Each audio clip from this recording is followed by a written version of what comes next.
मित्रों, जैसा कि हम सभी जानते हैं कि जिसने भी इस मृत्युलोक में जन्म लिया उसे एक ना एक दिन इस शरीर को त्यागना ही है। और प्रकृति के इसी नियम का पालन करते हुए जब जब भगवान विष्णु ने भी मनुष्य रूप में अवतार लिया तब तब उन्हें भी मनुष्य रूपी शरीर का त्याग करना पड़ा। आज के इस वीडियो में मैं आपको भगवान विष्णु के रामावतार से जुड़ी उस कथा के बारे में बताने जा रहा हूँ जिसका वर्णन रामायण में पढ़ने को नहीं मिलता। अर्थात आज मैं आपको बताऊंगा कि भगवान श्री राम ने किस तरह इस मृत्युलोक को त्यागा। साथ ही आपको ये भी बताएंगे कि माता सीता के धरती में समा जाने के बाद प्रभु श्री राम कितने वर्षों तक पृथ्वी पर रहे।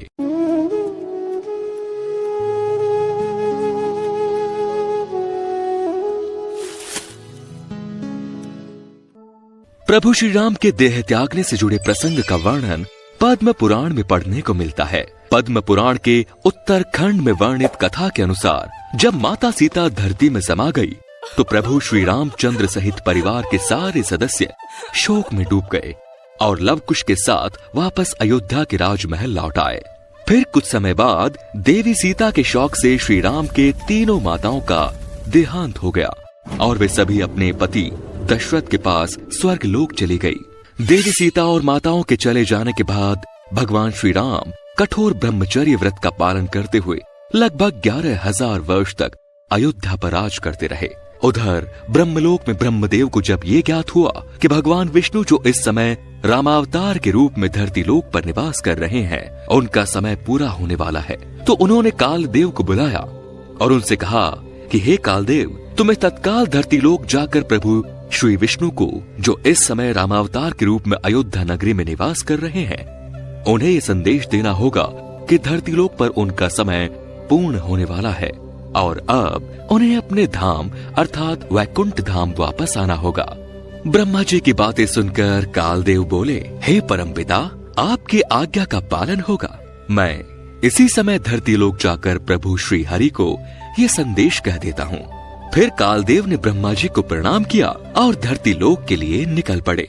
धरती लोक पहुंचकर कालदेव ने एक वृद्ध संत का रूप धर लिया। फिर लोगों से पूछते हुए वो अयोध्या राजमहल के द्वार पर पहुंचे और सैनिकों से कहा कि मुझे अयोध्या नरेश श्री रामचंद्र से मिलना है। फिर सैनिकों ने जब ये बात श्री राम जी को जाकर बतलाई तो प्रभु राम बोले, जाओ और उन्हें सम्मान के साथ मेरे पास लेकर आओ। प्रभु की आज्ञा पाते ही सैनिक द्वार पर खड़े उस वृद्ध संत को उनके पास लेकर आ गए। यह देख श्री राम ने उन्हें प्रणाम किया और फिर उन्हें आसन पर बिठाया। जिस कक्ष में ये सब हो रहा था उस समय वहां लक्ष्मण जी भी उपस्थित थे। रामचंद्र जी ने जब उस वृद्ध संत से पूछा कि हे ब्राह्मण, कृपया कर बताइए कि मैं आपकी क्या सेवा कर सकता हूँ।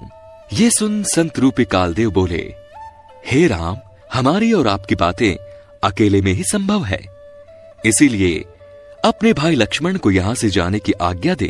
साथ ही ये वचन भी दीजिए कि हम दोनों के बीच वार्तालाप को जो कोई भी सुनेगा या फिर उसमें बाधा डालेगा उसे आप मृत्यु दंड देंगे।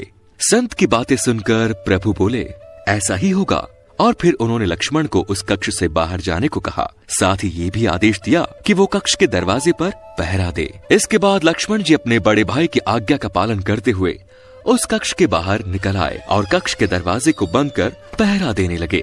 उधर लक्ष्मण जी के कक्ष के बाहर निकलते ही वो वृद्ध संत अपने वास्तविक रूप में आ गए और प्रभु श्री राम को प्रणाम करते हुए बोले, हे तीनों लोकों के स्वामी, सर्वप्रथम मेरा प्रणाम स्वीकार करें। प्रभु, आपके पास मुझे परमपिता ब्रह्मा जी ने ये कहने को भेजा है कि आपने जिस कार्य हेतु मनुष्य रूप में अवतार लिया था वो कार्य पूर्ण हो चुका है और इस अवतार में आपने अपने लिए जितनी आयु निश्चित की थी वो भी पूरी हो गई है। अतः अब वो समय आ गया है कि आप अपने परम धाम लौट जाएं। आपके ऐसा करने से सारे देवता गण भी निश्चिंत हो जाएंगे। कालदेव की बातें सुनकर प्रभु श्री राम मुस्कुराते हुए बोले, हे महाकाल, मैं जानता हूँ और मेरी ही इच्छा से आप यहाँ पधारे हैं। मैं स्वयं ही अपने वैकुंठ धाम लौटना चाहूंगा। आप ये संदेश श्री ब्रह्मा जी तक पहुँचा सकते हैं। इधर जब भगवान राम और कालदेव के बीच जब ये सारी बातें हो रही थी उसी समय महर्षि दुर्वासा का कक्ष के द्वार पर आगमन हुआ। महर्षि दुर्वासा को आया देख लक्ष्मण जी ने उन्हें प्रणाम करते हुए बोले, हे महर्षि, मैं दशरथ पुत्र लक्ष्मण हूँ, बताइए मैं आपकी क्या सेवा कर सकता हूँ। तब महर्षि दुर्वासा बोले, हे दशरथ नंदन, तुम्हारा कल्याण हो। मुझे अयोध्या नरेश श्री रामचंद्र जी से तत्काल ही मिलना है, उन्हें जाकर इस बात की सूचना दो। दुर्वासा की बातें सुनकर लक्ष्मण जी बोले, हे भगवान, इस क्षण आपका अयोध्या नरेश से मिलना असंभव है। यदि मेरे लायक कोई सेवा हो तो मुझे आज्ञा दें, मैं तत्काल ही आपका कार्य पूरा कर दूंगा। लक्ष्मण जी की बातें सुनकर महर्षि दुर्वासा क्रोधित हो गए और बोले, रे मूर्ख, मैंने कहा ना, मुझे इसी समय श्री रामचंद्र जी से मिलना है, मुझे उनसे ही काम है, इसीलिए तुम बस इतने सेवा करो कि तत्काल हमारे आने की सूचना श्री रामचंद्र जी को दे दो। परंतु इस बार भी श्री लक्ष्मण जी ने क्षमा मांगते हुए कहा, हे ब्राह्मण, इस समय रघुनाथ जी एक आवश्यक कार्य में व्यस्त हैं, इसीलिए आपको कुछ देर प्रतीक्षा करनी होगी। ये सुनकर ऋषि दुर्वासा का क्रोध और बढ़ गया और वे गरजते हुए बोले, रे मूर्ख, तुम मुझे प्रतीक्षा करने के लिए कहते हो? क्या तुम मेरी शक्ति नहीं जानते? अगर मैं क्रोध में श्राप दे दूं तो रघुकुल सहित पूरी अयोध्या तत्काल जलकर भस्म हो जाएगी। ये सुनकर लक्ष्मण घबरा गए और दोनों हाथ जोड़ते हुए बोले, नहीं मुनिवर, ऐसा मत कीजिए। और फिर मन ही मन सोचने लगे, अगर केवल मेरी मृत्यु से अयोध्या बच सकती है तो यही सही। इसके बाद लक्ष्मण जी बोले, मुनिवर क्रोधित ना हो, मैं आपकी शक्ति को भली भांति जानता हूँ, मैं तत्काल रघुनाथ जी को आपके आने की सूचना देता हूँ।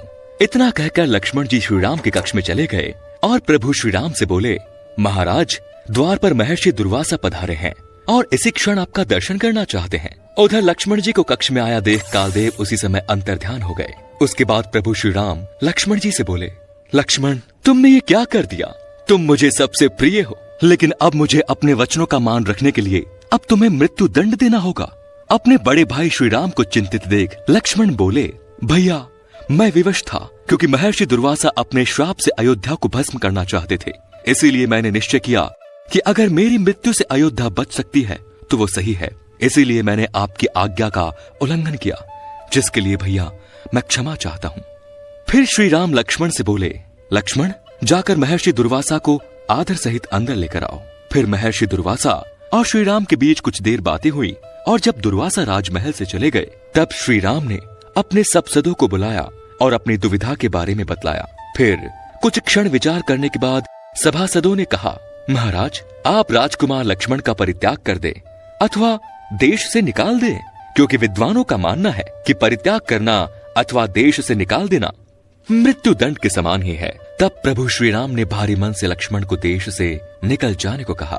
उधर लक्ष्मण को देश निकाला देने के बाद पूरे अयोध्या में फैल गई। अयोध्यावासी आपस में कई तरह की बातें करने लगे, किंतु लक्ष्मण अपने भ्राता के वचनों का मान रखने के लिए राज्य से बाहर जाने के बजाय सरयू नदी में जल समाधि ले ली और अपने वास्तविक रूप अर्थात शेषनाग के रूप में आकर परम धाम को चले गए।